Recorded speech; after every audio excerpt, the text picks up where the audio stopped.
Good morning. I'd like to welcome everyone to the July 11th, 2019 meeting of the LaPorte County Sheriff Merit Board. If you please rise for the Pledge of Allegiance. Ms. Boyd, would you lead us, please? I pledge allegiance to the flag of the United States of America and to the republic for which it stands, one nation, under God, indivisible, with liberty and justice for all.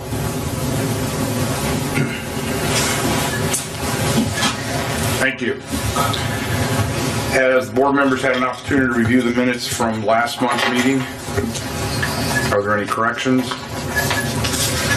Hearing none, do I have a motion to approve? No. Do I have a second? Any questions? All in favor signify by aye. Opposed, same.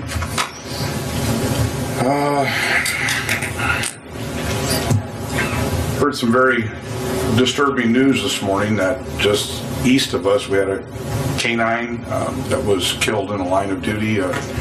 Unfortunate accident, and boy, I guess you just never know. So it was absolutely senseless, and we too had heard that as well. Our thoughts and prayers are with them. Yeah, very heavy hearts over that way. So anyway, good morning, Sheriff. Good morning. Thank you for being here on a much cooler day than it was yesterday at this time. It's a long week, as you know. We're in the midst of Fair Week, and that's something I plan on talking about towards the end of the meeting. But nonetheless, we'll get going because I know we all have things to do today. We've got to get some people out of here so they can get on to what they're doing as well. I'd like to thank Tracy Moody for being here today and pinch hitting for Connie Trojanowski while she's at the fair with her draft horses. It's good to have her here. The first item on our agenda today is concerning a couple of our probationary deputies. Tyler Oberholzer and Alex Clemens have successfully completed their field training, and Deputies Clemens and Deputy Clemens is assigned to the day shift, and he's currently reporting to Captain Smythe and Sergeant Wallace and Boswell, and Deputy Oberholzer is assigned to the afternoon shift, and he's reporting to Captain Piergalski and Sergeants Wright and Berger. They did very well with the FTO program. We're very pleased with their progress and what they had done. They had great evaluations throughout their training. Deputies Belinia and Doporowski will complete their field training early next week, and they're going to be assigned to the afternoon shift. Deputy Deck will be completing his field training in mid-July, and he also will be assigned to the afternoon shift. And those three deputies are doing really well, too. And I also want to comment on the five of them on how enthusiastic they are. They are always smiling. They're happy to be here. They're very thankful to have a job, and they're just really, really doing well. We're lucky to have them, and we look forward to having their energy and enthusiasm on shift and out alone and making a contribution. Our newly hired probationary deputies, Kaz Billing, Austin Howell, and David Grimberg, are currently shadowing within the department. In fact, this week they're working the fair, public relations. They've been assigned by Captain Allen out there, and they're going to be attending the upcoming August 5th, 2019 through November 15th, 2019 Basic Recruit Academy. Those three will be attending the Northwest Indiana Law Enforcement Academy over in Hobart. New applicant testing took place on June 20th at the training building at the fairgrounds. 15 of the 30 applicants arrived and participated. Actually, there was a 16th that arrived that we turned him away because he arrived late, and that's the first test that he failed. That was to be prompt and on time, and because he couldn't follow directions, we turned him around, and he was not eligible to test. As a result of the physical agility testing, 6 were eliminated as they did not pass the academy standards. 9 applicants then participated in the written examination, and 8 successfully passed with a grade of 75% or better. The cutoff was 70%. So those that did pass did quite well. The remaining 8 applicants were administered computerized voice stress analysis by Detective Sergeant Adam Hannon, and 2 were eliminated during that process, and the 6 remaining applicants are currently undergoing background investigations. Our goal, as you know, is to create an eligibility list and hire one person immediately to replace Harlan Williams, who recently retired from law enforcement. The new deputy will attend the Indiana Law Enforcement Academy in Plainfield, and the reason that he will be going to Plainfield, I say he because we only have male applicants left at this point, is because we were able to get them into the ILEA class down in Plainfield, where we weren't able to get that unknown person at that time into NILEA. Registration has since been closed for NILEA, but was still open for Plainfield. So we have a spot reserved for them. So we're going to have people that will be going concurrently to both academies, Plainfield and Hobart. That Basic Recruit Academy begins on Monday, September 16th. Every month I've been reporting to you about our calls for service at the Franciscan Hospital in Michigan City. For the month of June, we responded to 12 calls for service, which were 7 more than the month before. But with that being said, some of those calls for service were not as a result of an incident that occurred at the hospital itself, but was a result of a victim going to the hospital and as a result of an offense that occurred in the rural area of the county where we'd have jurisdiction. So it looks like the number of calls that we responded to at the hospital as a result of an incident at the hospital were about in line with the rest of the months in which we've been reported. Between 5 and 7 calls, the remainder were calls that happened elsewhere. Our calls for service department-wide decreased 8% from May to June, which is nice because they were up, I think I reported 35% the previous month. We did answer nearly 2,700 calls for service last month. I'm reporting that although we're pleased that it is a decrease in the number of calls, we've actually had a number of calls that were very protracted in which we had to expend a lot of manpower. Examples might be scuba call-outs or serious bodily injury crashes, arrests, disturbances, batteries, other crimes like that where we're going and we're spending quite a bit of time. It's not a matter of going and answering an alarm or taking a basic or routine call for service. These were ones that really take a lot of manpower and a lot of time. We continue to receive a number of complaints about commercial motor vehicle traffic avoiding the detour because of the construction at US 20 and State Road 2. We're receiving these complaints about these vehicles utilizing county roads to circumvent the detour because it's saving time for the drivers. We've reached out to the Indiana State Police and continue to be in contact with them. They've continued to substantially increase their numbers and their visibility out there, and they've stopped and they've cited a number of commercial motor vehicles in violations of the signs and detours. They send us update status reports. They've done a number of commercial motor vehicle inspections out there as well. They've taken a number of commercial motor vehicles that they've deemed to be unsafe out of service. They've made some physical arrests. In fact, one of the arrests that they recently made was a commercial motor vehicle operator who was found to be wanted by the FBI for armed bank robbery. And that was a result of stopping a commercial motor vehicle that was illegally used in the county roads. They have had a heavy presence out there with their expertise and their manpower from their commercial motor vehicle inspection division. And I told you I told you previously that at least several occasions they've actually closed the scales on I-94 and I-65 and taken all of their commercial motor vehicle inspectors up to that area because they too recognize it's a problem. It's a problem for them and it's a problem for us, and they're happy to help us. They can't always close the scales to be up there, but we're pleased that they have recognized it's a problem and have poured as much manpower and resources into it as they could. Our department, as you know, continues to be stretched very thin, and right now we're in the middle of the LaPorte County Fair, in which we're providing law enforcement services. On July 3rd, a number of our deputies, staff, and families volunteered their time for security and services for Red Wine and Brew.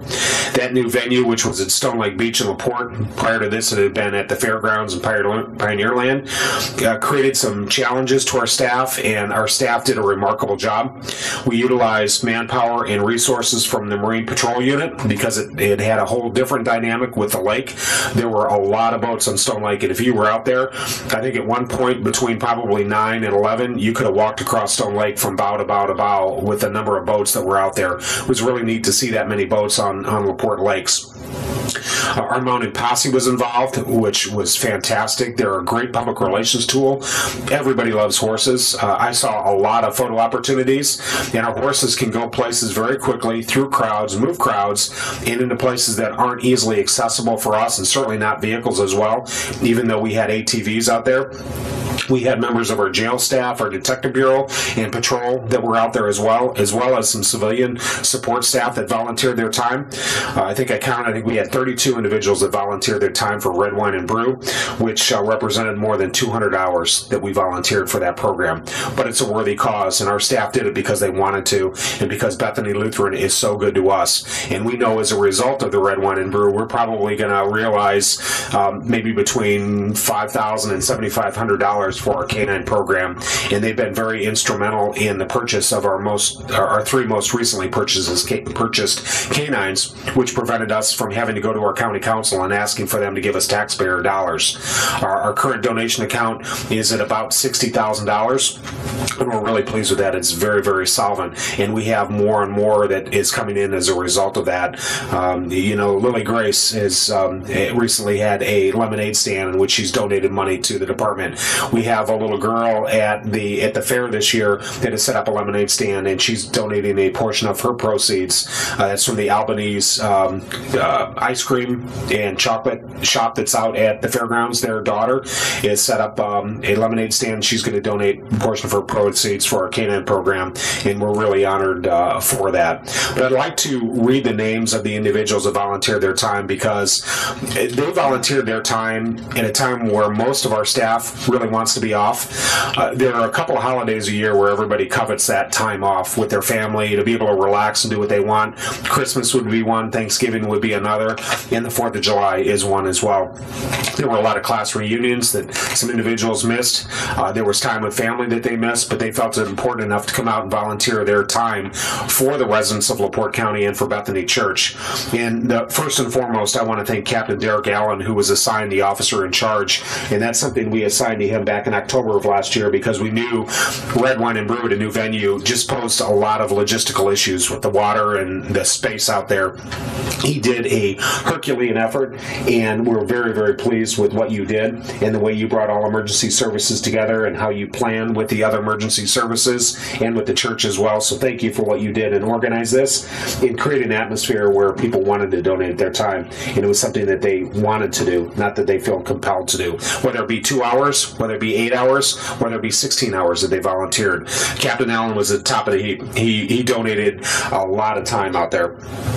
Chief Deputy Ron Heeg, Sergeant Adam Hannon, Sergeant John Berger, Sergeant Jeff Wright, Sergeant Scott Boswell, Detective James Lear, Detective Jacob Coach, Deputy Scott Lanou, Deputy Ryan Doporowski, Deputy Austin Wells, Deputy Wade Wallace, Deputy Slavik Zabrina, Deputy Jet Belinia, Deputy Derek Deck, Deputy Austin Howell, Deputy David Grimberg, Deputy Kaz Billings, Deputy Tyler Oberholzer, Deputy Evan Doporowski, K-9 Deputy Bobby Greer, K-9 Deputy Andrew Hahn, K-9 Deputy Andrew Morse, K-9 Deputy Jonathan Samuelson, and their K-9s as well were out there, Community Work Crew Supervisor Jim Jackson and his crew, Deputy Jerry Rose, Deputy James Bond, Deputy Dale Thomas, Deputy Eric Wallenus, Deputy Bud Will, and Deputy Sharon Will. Those last 6 that I named were members of the posse, and they volunteered their time and their horses as well, and it was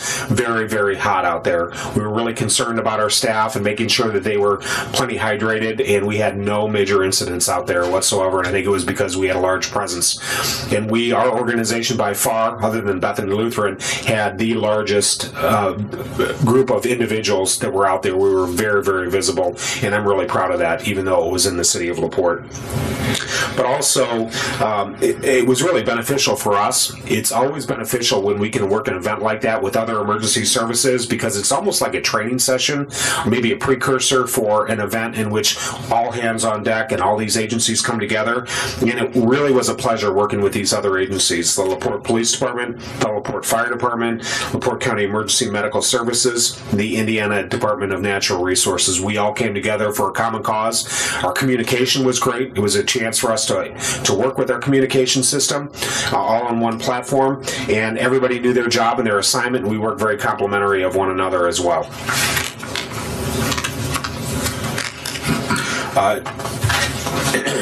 Next item on the agenda is the fact that Rick Moore, and for some reason something got cut off on my page, but Rick Moore, who was one of our department chaplains, came in last week, and he reported to us that he was going to be reluctantly leaving the area, but he was going to be leaving to go to Beaufort County, South Carolina, where he's been hired as a deputy sheriff. It was one of his recent dreams, and he wanted to get involved in law enforcement on a higher level level, and so he's stepping down. He's selling his home, and he and his wife are moving out there, and we wish Rick and his wife Lynn the best of luck. They made a number of contributions here at the Sheriff's Office, and we're eternally grateful for that, and we're certainly going to be thinking about him. He'll be starting their law enforcement academy in South Carolina right after Labor Day, so we wish him the best of luck and thank him for everything that he's done. Yeah, mine too. Number 10, we're in the planning stages for Bolt for the Heart, and I've given you a very small brochure concerning that. I reported about this several months ago, and it's a 5K benefit run that will enable us to put defibrillators in every single police car, not just our agency, but every police car in LaPorte County. And that will take place, that event, on Sunday, September 8th in Washington Park in Michigan City. We're partnering with Bolt for the Heart organization located in Carmel, the Franciscan Health in Michigan City, then the Play for Jake Foundation, and we are in need of volunteers who may want to man registration table and watering station, or just be there to cheer on the participants. We're expecting a very large crowd for this, and more about the event will be announced in the next month, and volunteer opportunities as well. We at the Sheriff's Office in particular feel very strongly about this program because oftentimes we are the first responding unit on the scene of somebody that may be in cardiac arrest, and we will be able to put those defibrillators to use. We're really pleased that Bolt for the Heart recognized LaPorte County, partly because the president of Bolt for the Heart was born and raised in LaPorte County and he has roots here, but he has taken this program throughout the state, and we'll be one of 2 counties in the state of Indiana that will have defibrillators in every single police car. Again, whether it be the Westville Police Department, Kingsford Heights, LaPorte, Michigan City, Department of Natural Resources, or the LaPorte County Sheriff's Office.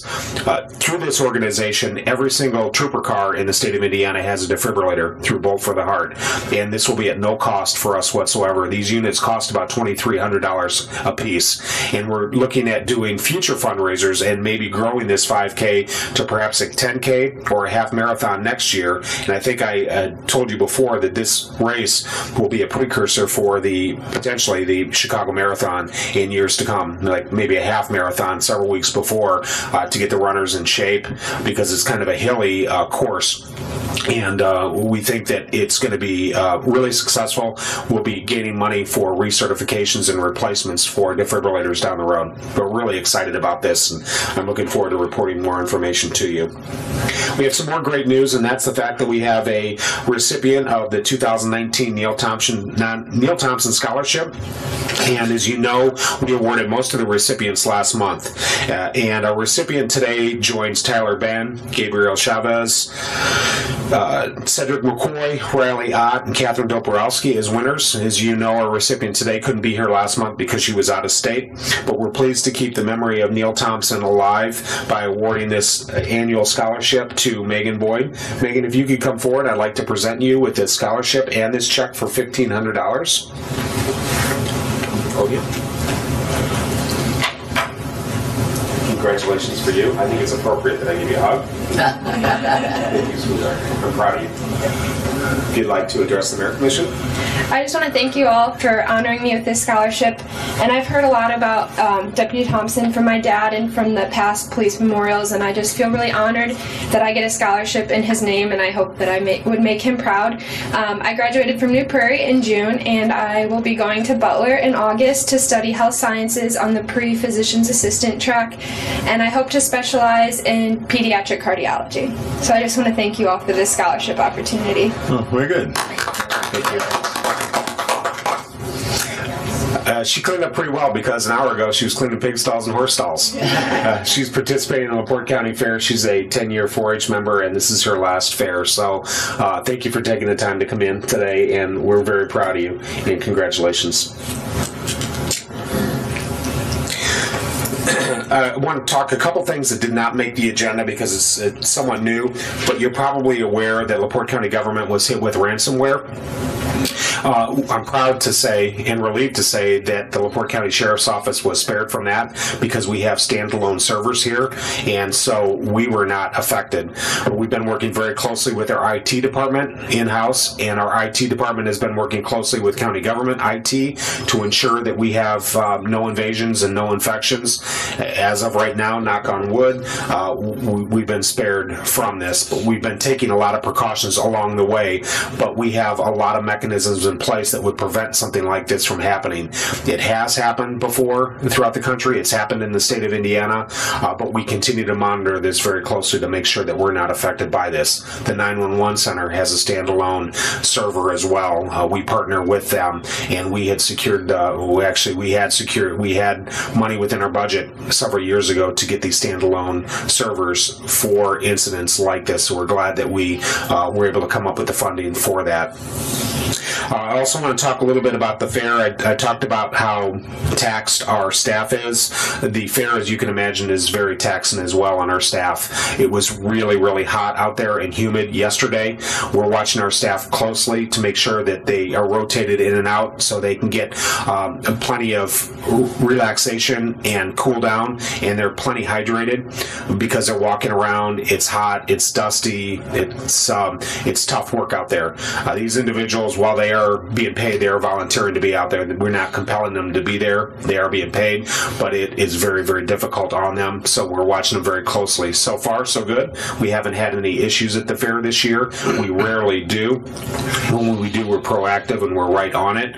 But I also want to tell you that the Indiana Sheriff's Youth Ranch, I'm a member of the Indiana Sheriff's Youth Ranch Board of Directors, and our Youth Ranch has their pickup truck up here again this year, and they're raffling tickets for that. They're $2 a piece, or 3 for $5, or 7 for $10, and the proceeds go to supporting the ranch. And they came in from the Bartholomew County Fair, which is down near Indianapolis, and they reported last night that they've already blown out what they were able to do at the Bartholomew County Fair. They're leaving from here to go to Allen County on Friday, but they say that LaPorte County is among the most generous counties in the state. They make it around to all 92 counties for this raffle and try to give everyone in the state an opportunity to win this truck. Last year, they said that the top 5 events included 2 events in LaPorte County. One was the LaPorte County Fair, and the other was the Grand Prix boat race in Michigan City. That was the number 2 event, second only to an event that occurred in Indianapolis last year. So I'm really proud of LaPorte County and the generosity of the people that are up here. People are great about stopping by and asking questions about the Youth Ranch, and something that's near and dear to our heart here in LaPorte County. We do have 2 letters of appreciation and commendation, one that was authored last night, so it didn't actually make the agenda. But the first is a letter of appreciation from the Lake County Sheriff's Office, or it was actually the Lake County Prosecutor's Office. Dear Sheriff Boyd, we are deputy prosecuting attorneys in Lake County, Indiana, and we want to extend our deep appreciation for Captain Patrick Cicero for his assistance and analysis in our murder case, State of Indiana versus James Jackson Brummett. The defendant was sentenced yesterday to 45 years in the Department of Correction after pleading guilty as charged to murder. As you probably know from your experience, the defendant's plea of guilty to murder is extremely rare. We believe that Captain Cicero's work on this case assisted in reaching this just resolution. Captain Cicero has worked with our office on multiple occasions. We believe that his expertise in bloodstain pattern analysis is unmatched in this area. In addition to valuing his analysis, we value his work ethic and dedication to the science. In this matter specifically, Captain Cicero met with us at the Lake County Prosecutor's Office to gather items for his review. Additionally, he personally visited the crime scene as to make his analysis as precise as possible. We hope to work with Captain Cicero in the future. We appreciate his time, professionalism, pride, and passion. Further, we thank you, Sheriff, for allowing him to assist in our cases from time to time. It truly has made the difference and strengthened everyone's understanding of what happened at that crime. Sincerely, Maureen Kuntz and Kathleen Korowski, who are both deputy prosecuting attorneys. This letter has been provided to Captain Cicero and has been placed in his personnel packet. We're really proud of Captain Cicero, and it is very rare for somebody who seemingly has nothing else to lose to look at the evidence and realize that it's overwhelming and it's not worth going to trial, and to plead guilty to something that is going to put him away for life. So it tells you how instrumental Captain Cicero was. And Captain Cicero is rare in that he has been declared an expert in the state of Indiana when it comes to blood stain pattern analysis. He teaches at the University of Tennessee at their body farm, and travels throughout the Midwest, throughout the United States, and has items shipped to him for his analysis, where he examines crime scenes and blood stain patterns and gives his opinion as well, and is called upon to testify. We're lucky to have Captain Cicero in our ranks, and he truly is an expert. We also have a letter of commendation that I received overnight from Sergeant John Berger. Sheriff Boyd, I'm writing this letter to recognize the life-saving actions recently taken by Deputy Scott Laneau. On July 6, 2019, Deputy Laneau was assigned to the Marine Patrol Unit on Pine Lake. Deputy Laneau was actively patrolling an area on South Pine Lake when he witnessed a boater leaning from a boat and holding on to an unconscious person in the water. Deputy Laneau immediately reacted, relaying the situation to dispatch and requesting medics to meet him at a nearby boat launch. Deputy Laneau approached and, with the help of other citizens, was able to get the victim onto the patrol boat. The victim was found to be without a pulse and not breathing. While Deputy Laneau transported him to shore, 2 citizens who were nearby accompanied him, performing CPR along the way. At the docks, the man regained consciousness and was transported by LaPorte County Emergency Medical Services. Deputy Laneau should be commended for his observation and quick reaction that played a significant role in saving this man's life. Deputy Laneau, job well done. Respectfully, Sergeant Jonathan Berger. We're really pleased at Deputy Laneau and his actions. There's no question that his actions and the actions of these people that were nearby, who happened to be nurses, were instrumental in saving this man's life. Deputy Laneau has since followed up and determined that that man was held overnight at LaPorte Hospital for observation and was released the next morning. We're really pleased. It doesn't happen too often where you can save another man's life, but he did that. He was at the right place at the right time. He had training. He reacted calmly and rationally to this situation, and he preserved a person's life. And we're really proud of him. And certainly this makes him eligible for a life-saving award that we'll award at the end of the year at our annual department meeting. But we're also pleased that we have an active Lake Patrol unit, which is manned by our merit deputies who are specially trained and certified to do that job. They were also very helpful at Red Wine and Brew, as I reported earlier. Just a reminder that our next Merit Commission meeting is Wednesday, August 7th at 1 p.m. Again, that is a Wednesday, and a pension board meeting will follow that.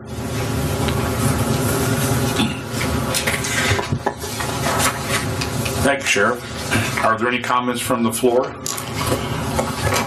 Megan, feel free if you want to. She's fine. A couple of things that I want to bring up just to again remind the rank and file that's going for promotions. That is rapidly coming upon us. Within the next 2 months, the process will begin. I'm not sure how the response is as far as those individuals contacting. Is that the major that they contact? Are we getting much response on that yet, Sheriff? I'm not sure. The major's on vacation right now, so I don't know. Okay, thank you. Anyway, as a result of some tweaking of the procedures we're doing on the promotional interviews, on September 24th and 25th, we will be doing the oral interviews. We'll leave that up to the major, and I will probably arrange how many we want to interview per day based on how many we have. And then we will post those scores hopefully within 72 hours upon completion of those oral interviews. So those will all be posted prior to the written test. So we're looking forward to trying that to see how that works. Again, want to say that came to the Merit Board as a result of our exit interviews 2 years ago, where one of the individuals suggested we try this. And as you know, we acted on it rapidly and decided let's give it a shot and see how it works. So we will be doing that. We will also be offering a block of time after the oral interviews and after the scores are posted for anyone who wants to come in and discuss their interview with us. We'll be more than happy to. We found doing that 2 years ago was hopefully very beneficial to some of the deputies and helped them prepare themselves for this year's testing and promotional procedures. And we want to do that. We want to be completely transparent on what we're doing. And speaking with all the members of the Merit Board, we feel we have an obligation to prepare the deputies the best we can for these promotions. So we're going to continue that trek moving forward. And we'll review that upon conclusion of that to see if that's working.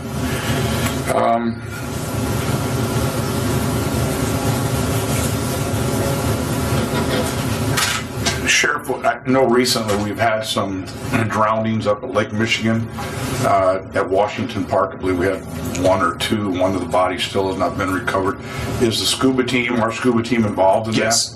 Yes. In fact, they dove the other day once the water did lay down. The current was judged that it wasn't dangerous any longer. They had a multi-jurisdictional response. The Michigan City Fire Department, Indiana Department of Natural Resources, and the Sheriff's Office had divers in, and they thoroughly checked the break wall with negative results. But they've also been working closely with the United States Coast Guard, and we're really reliant on the Coast Guard and Department of Natural Resources to give us the current conditions, water current conditions, weather conditions, and it's a tough decision to make as to whether or not it's safe to put divers in the water. But it was not safe until, I believe it was Tuesday, that we were able to finally deploy those divers, and they spent a lot of time in the water, and it's very taxing on the human body to dive. Even though they're well trained, it's very, very dangerous because there's so many nooks and crannies underwater in the break wall there. I know I was up in Michigan City a couple of weeks ago when they had the very strong northwest wind, and they were having 6 and 10, 12-foot waves coming in, and I'm looking out there, and here's these guys out there wave surfing, with the parachutes like, and I'm thinking, they don't consider the risk that they're putting someone in if they should go down. First responders have to go out there and get in those same conditions, which is life-threatening to everybody. But so I guess common sense maybe got thrown out the window on that one. But anyway, special thanks to our scuba team for putting their lives at risk to try to find these victims and put the family's mind at rest. Has he not yet been found? No, unfortunately, he has not yet been found. Comments from the board, Mr. Kluge? John, we've been monitoring these calls from the Michigan City Hospital monthly and what have you. Is there a point in time where our participation is going to be needed more over there? So many phone calls a month or for service? I'm not following you. Well, I'm trying to establish the point of monitoring these service calls we're getting from the hospital. The point is going into it, we realized that it was going to generate additional calls for service for us, and it was going to be taxing on the department. I'm reporting that to you because that's something that we had been talking about, and I've also said that it would have been easy in the planning stages of the construction of the hospital. While we anticipated it was going to create manpower issues, calls for service for us, it would have been easy to go to the county council and say we need more manpower because we're going to be reporting these calls of service. What we want to do now is we want to keep track of the calls for service and look at their frequency to see how it's affecting our department before we went to the council and say we need additional manpower. We want to be educated about it, and we want to be able to report hard, fast numbers to them about how it's affecting us. And as of right now, it doesn't seem inordinate, the number of calls, but we continue to monitor it. Every month, we're looking at the numbers, and we're looking at the types of calls that we're answering there. Is there a certain number or anything that we should be concerned? No, I don't think so, but if they continue to spike where their calls, not because victims go there and have to report a crime, something that happened in the rural area of the county, but calls for service about incidents that are happening at the hospital itself, if they continue to grow, perhaps we need to look at manpower realignment. Perhaps we need to look at going to the council and saying this is how it's affecting our department, and this is how it's affecting our department, and perhaps we need additional manpower. We're not at that point yet. Are they in the city limits? No. So it's in the county then? That's why it's our responsibility. It's within our jurisdiction. Do they not have a security division there or department? They do, yes, but they're civilians. Many of them are off-duty police officers, but many of their security are civilians as well. While they can go and stand by if an issue is happening, they can't take enforcement action. Now, their off-duty officers can, but they're also committed to the hospital itself. And if there's follow-up and investigation that needs to be done, that's our responsibility to do that. Right. Now, I've also reported that it's in their hopes and their goals at Franciscan to form their own police department, much like when IU Health was majority owner of LaPorte Hospital. They formed their own police department. That's our hope and our goal, that they would do that as well. That would take that burden off of us, and then we would become an assisting agency for them. But they're not at that point as of yet. But it's something they're working towards. Did they not previously have that? No, St. Anthony Franciscan never had that. Never had that? No, they only had security. It's considered a security department. I see.